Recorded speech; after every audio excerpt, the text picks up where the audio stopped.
안녕하세요. 메이트윈입니다. 오늘은 저희 법인에서 진행했던 케이스 중 사실혼 관계를 주제로 한 흥미로운 케이스 하나를 소개해 드리려고 합니다. 우선 당사자들의 인적사항 먼저 말씀을 드릴게요. 저희 사무실에 찾아오셨던 원고분은 1955년생의 여성분이셨고요.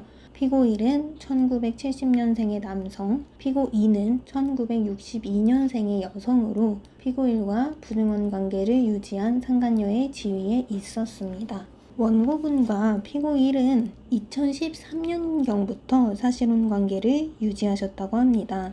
그런데 피고 1이 어느 순간부터 의심스러운 행적을 보이기 시작하고 본격적으로 원고분은 피고 1의 부정행위를 의심하게 되셨는데요. 그 경위는 다음과 같습니다. 피고 1은 평소에 집안일이라 그러죠. 가사 살림, 식사를 차리거나 세탁기를 돌리거나 빨래를 하거나 이런 것들에 대해서 전혀 관여를 하지 않으셨다고 해요. 원고와 피고 1의 사실혼 관계에서 가사 살림은 전적으로 원고의 몫이었던 것이죠. 그런데 원고가 어느 날 외출하고 집에 돌아오니 평소와 다르게 세탁을 하려고 놓아뒀던 의류가 전부 세탁된 상태로 빨래 건조대에 곱게 널려 있었다고 합니다. 이때 원고가 너무나 수상함을 느끼고 피고 1의 부정행위를 의심하게 된 거죠. 결국 원고는 공동 주거지 CCTV를 통해 원고가 아닌 다른 여성 피고 2가 거주지에 방문한 사실을 확인하게 되었고, 원고는 피고 1과 2를 상대로 위자료 청구 소송을 제기하기에 이릅니다. 그런데 여기서 피고들은 어떻게 항변을 했을까요? 피고 1과 피고 2는 이렇게 주장을 했습니다. 원고와 피고 1이 사실혼 관계를 유지했던 건 맞다. 다만 그들의 사실혼 관계는 2020년 2월경에 이미 파탄이 나 있었고, 사실혼 관계가 파탄난 이후에 자신들이 만나기 시작을 했다고 항변을 하게 됩니다. 관련된 판례를 하나 말씀을 드리려고 하는데요. 판례는 이렇게 판시하고 있습니다.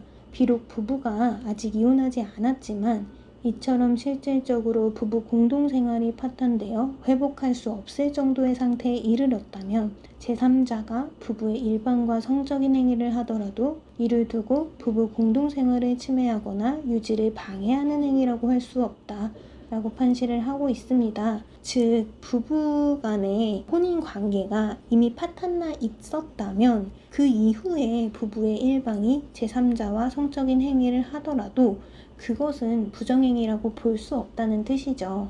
그렇기 때문에 저희는 이 사건에서 좀 가장 중요한 입증을 해야 됐던 부분이 원고와 피고 1이 사실혼 관계를 유지하고 있었고, 피고 1과 피고 2의 부정행위는 사실혼 관계 유지 중에 시작되었다라는 점을 입증을 해야 했습니다.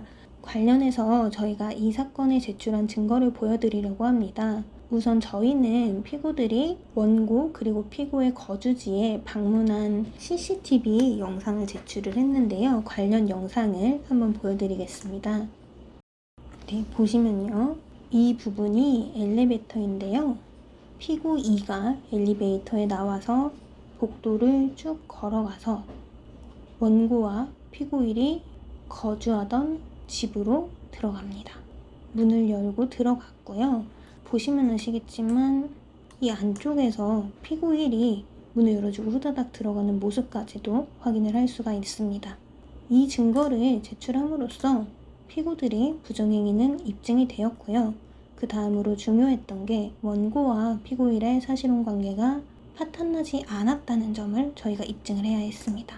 우선 저희는 원고의 주민등록 등초본을 통해 원고와 피고 1이 2020년경 이후에도 지속적으로 동거를 해왔다는 점에 대하여 입증을 하였고요. 그리고 원고와 피고 1은 평소에 일상생활과 관련하여 주고받은 문자 역시 제출했습니다. 예를 들면 이런 문자였어요. 네, 이런 거죠. 작업복 세탁기에 돌려놓고 왔다. 집에 가서 꺼내서 방에 널어 마르면 내일 입고 가라. 이거는 동거 관계를 유지하고 있는 당사자들 사이에서만 주고받을 수 있는 메시지잖아요. 이런 메시지들을 통해서 둘이 아직까지 사실혼 관계를 유지하고 있었다라는 점에 대해서 입증을 했습니다.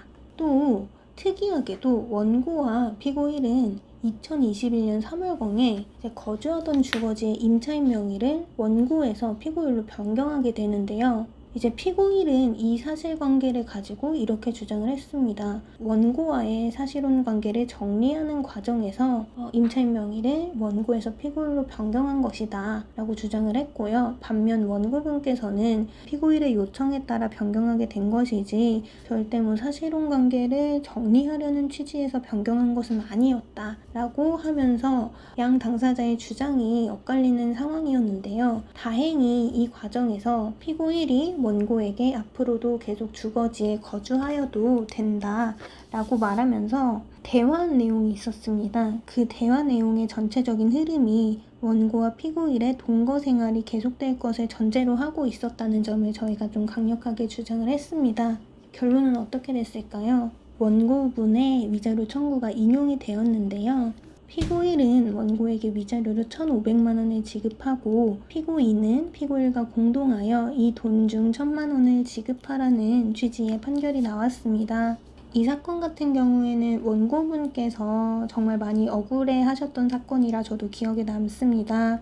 왜냐하면 사실혼 관계를 유지를 하면서 피고일의 차량 구매 비용이라던가 사업 지원 비용 등을 원고 명의로 대출을 받아서 1억에서 2억 상당의 돈을 지원을 해주셨었던 사실관계도 있고요. 그리고 이 임대차 보증금 같은 경우에도 피고와 좀 앞으로의 미래를 도모해 볼 생각에서 본래 원고 명의이던 임대차 보증금 반환 채권 명의를 피고일로 변경하였는데 이러한 사실관계를 전혀 피고 측에서 부인을 하고 오히려 왜곡해서 주장을 해버리니까 정말 이 사건 진행하면서 많이 좀 억울해하셨던 사정이 있었는데요. 그럼에도 불구하고 결국 재판부에서 저희 측의 주장을 인용하여서 피고들의 부정행위를 인정하고 이로 인해 원고에게 위자료를 지급하라는 취지의 판결을 하였던 사건입니다.